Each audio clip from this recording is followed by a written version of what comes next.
Hello and welcome back.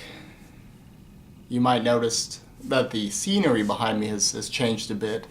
I'm currently in Boston. I'm doing a presentation on Robopocalypse for the MLA convention. It's the Modern Language Association conference here in Boston. I won't get into any of the details of my presentation on Robopocalypse.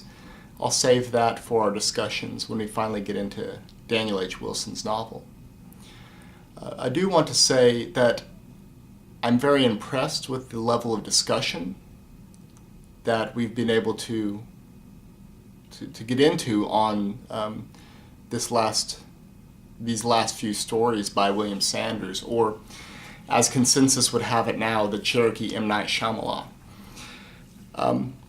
So what I'm going to do is just hit a couple of the points, and then we'll move on. I don't, in the interest of time. As far as the Undiscovered goes, I'm glad you all enjoyed that short story with Shakespeare showing up in an old Cherokee village. Both Ashley and Curtis had mentioned how language is very important, how that story shows how that language is very important, but also can come back to haunt or discredit.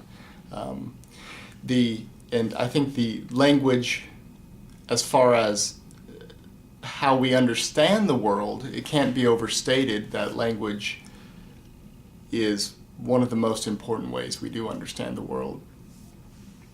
But I also think that Sanders in The Undiscovered here is really, in a very crafty way, showing this misunderstanding between languages, right?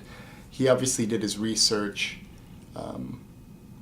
as far as the Shakespearean type of speak, but also he's I don't know how fluent in Cherokee he is, but obviously he does know Cherokee.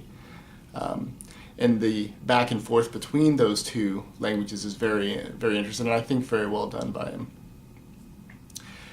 Dry Bones also, I think, shows Sanders' ability to pay very close attention to detail and how that detail helps push the story forward.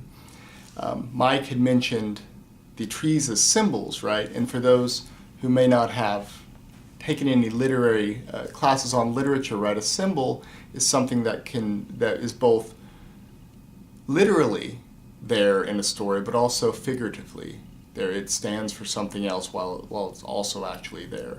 And the trees as making sense being there because of the silt, but also having the connotations of death and the line between life and the next world. It really enriches my reading of the story. I had never taken into consideration that point before. Also, the historical reading of Dry Bones against the Native American Graves and Repatriation Act by Andrew is really, really well done. And I think it's a great lens to use to read this story, that Sanders is engaging with his fictional world those debates about the ethics of digging up remains and who those remains belong to. And to throw the further twist in there, as Mike had pointed out, it can be seen that perhaps this man isn't necessarily just modern man, right, which would put him outside of the tribes would own him then, right, rather than prehistoric. He might be from the future. And so this really interesting speculative twist that Sanders throws in there, what if we were digging up someone from the future? How would that, what kind of ethics could we think about when it comes to that is brilliant. And I'm glad you guys have done the good work to pull these themes out of the short stories. Again, really excellent work in the level of detail and analysis that you've gone into to really get this discussion going. And like if any of these discussions you want to continue, feel free absolutely to post more either in that discussion board or in the discussion boards that we have set up just for continuing the conversation. I've responded to a couple of those kind of questions that might fall outside of the parameters of the assignment. The next two short stories we're going to read will help us transition into what I see are the major themes in Robopocalypse, right? It'll help us transition to think about animal studies, and then maybe posthumanism more broadly in Robopocalypse.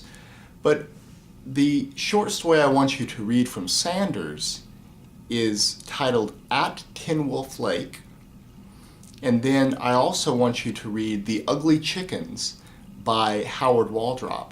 And we've read Waldrop before, Mary Margaret Roadgrader, and I might have failed to mention this, but he is of Chickasaw descent. I wasn't aware of this until the Chickasaw Cultural Center found out I was doing this class and sent me information, emailed me information about it to see if there were any Chickasaw writers going to be in the class. And when I told them I didn't have any, they sent me Howard Waldrop's name. So I'm really glad I got a chance to dig into some of his work. This is closer to what my main theoretical focus is, which is animal studies, and this is going to be the topic of my dissertation. And it's right now it's kind of a burgeoning field right now to look at how animals are represented in all sorts of literatures, but my focus is going to be native literature. What I want you guys to do, it'll be a Dropbox post. I want you to answer the following question in about a half to a full page. Make sure to use details from both the stories, right? If you can't give me a very precise paraphrase, then go ahead and quote it. Giving me kind of a broad overview of what happened in the story doesn't really help your analysis, if that's the only thing you do. Getting into the very details of the story are going to help push your analysis further, like we saw in this last discussion board. But the question I want you to answer by using both these stories is, how can the state of being indigenous refer to beings other than human? So how does being indigenous happen outside of humanity? This is kind of a big question, and it might be a little vague, but I trust you guys to be able to take it in some interesting directions, and I think there's plenty of evidence in these stories to do so. Again, great discussions, and keep up the good work. I will try to get grades up very soon.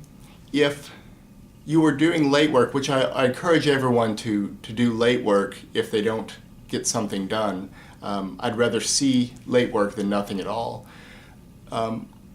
If you're doing late work for an assignment that I've already graded, then you'll want to bring that to my attention, because I don't go back and look and regrade, and just check the grades periodically or anything. So if you've already received a grade or for something, and you go back and do the extra work to get those points, let me know about it. Shoot me an email.